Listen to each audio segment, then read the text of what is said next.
మిమ్మల్ని ఎక్కడో చూసినట్టుంది. దేవుణ్ణి కొత్తగా చూస్తున్నా ఎప్పుడూ చూసిన వాడిలాగే కనిపిస్తాడు. మిథ్య నిజమేమోననిపిస్తుంది. నిజమెక్కడో దాక్కుంటుంది. అప్పుడే మనసు మనిషిని బోల్తా కొట్టిస్తుంది. నువ్వు నన్ను చూశానన్నది అంతే. కూర్చో. నీ మాటలేమిటో నాకు అంతుపట్టడం లేదు.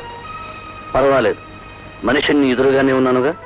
అర నిమిషంలో నువ్వెన్ని హత్యలైనా చేసి అవలీలగా తప్పించుకోగలవని, అవసరమైతే భూమినంతా చాపలా చుట్టగల సత్తావంతుడవని, నీ ఆలోచనలే కార్చిచ్చులని తెలిసి నీతో చాలా ముఖ్యమైన విషయం మాట్లాడాలని నీకంటే ముందు నీ ఇంటికొచ్చాను. మాట్లాడాలని వచ్చి మందు తీస్తారు ఎందుకు? తాగించిన మైకంలో మాయ చేద్దామనే?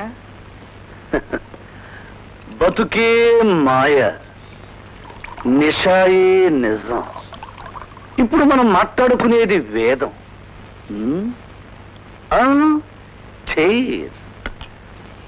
చీజ్ ఎందుకంటావేమో. మొదటి కుక్కలోని మజ, చివరి పెగ్గులోని నిష రెండూ సమానం కావాలని. రివాల్వర్ తీస్తారెందుకు? అరే, రివాల్వర్ ఎప్పుడు చూడనట్టు వాడనట్టు భయపడతావే? భయం? నాకెందుకు భయం? కరెక్ట్. నువ్వంటే పాపానికే భయం. నిజంగా నేను ఒక వ్యక్తిని చంపాలని, అందుకు నీ సహాయం కావాలని వచ్చాను.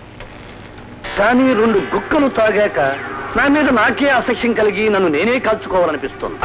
ఇక్కడ నా ఇంట్లో? ఇది నీళ్లు కదూ. మందు నీది నాది అన్న తేడాలనే మరిపించేస్తుంది. అయినా పర్వాలేదు, చీటీ రాసి పెట్టే చచ్చిపోతాను. ఇదిగో ఈ పెన్ను పేపర్ తీసుకో, కూర్చో. నేను చెప్పినట్టు రాయ్. నేనెందుకు రాయడం? అదే 2 చేతులు 2 ఉన్నాయిగా, రాయ్.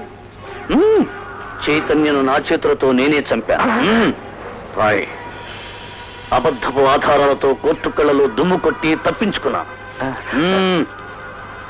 కానీ ప్రజాశక్తి తీర్పు నుంచి మాత్రం తప్పించుకోలేకపోతున్నాను. జీవ,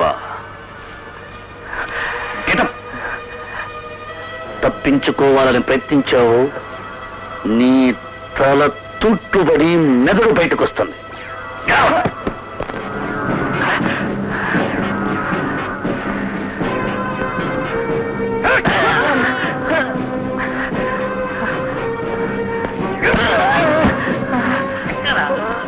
స్టూల్ మీద ఎక్కరా?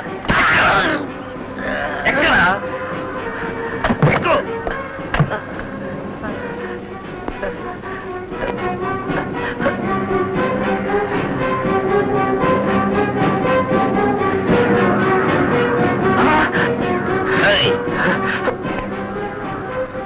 ఇప్పుడు చెప్పరా, చైతన్యను చంపింది ఎవరు? నాకు తెలీదు. నిజం చెప్పావనుకో, నీ వెనకున్న యమపాశాన్ని తొలగిస్తాను.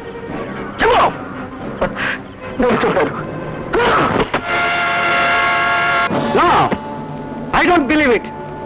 మనిషి రక్తం మరిగిన పులి మరో మనిషిని వేటాడాలనుకుంటుంది, కానీ తల నేలకేసి కొట్టుకుని చావాలనుకోదు. జీవాకి ఆత్మహత్య చేసుకోవాల్సిన అవసరం లేదు. ఇది ఖాయంగా హత్యే. చాప కింద నీరులా ప్రవేశించి ఇవాళ జీవాన్ని మట్టు పెట్టిన వాడికి రేపు మనందరినీ చంపడమే ఉద్యమం అయి ఉంటుంది. మళ్ళీ మనలో ఒకరిని చంపేలోగా వాడెవడో కనుక్కోవాలి. ఆ పని తక్షణం జరగాలి. గో!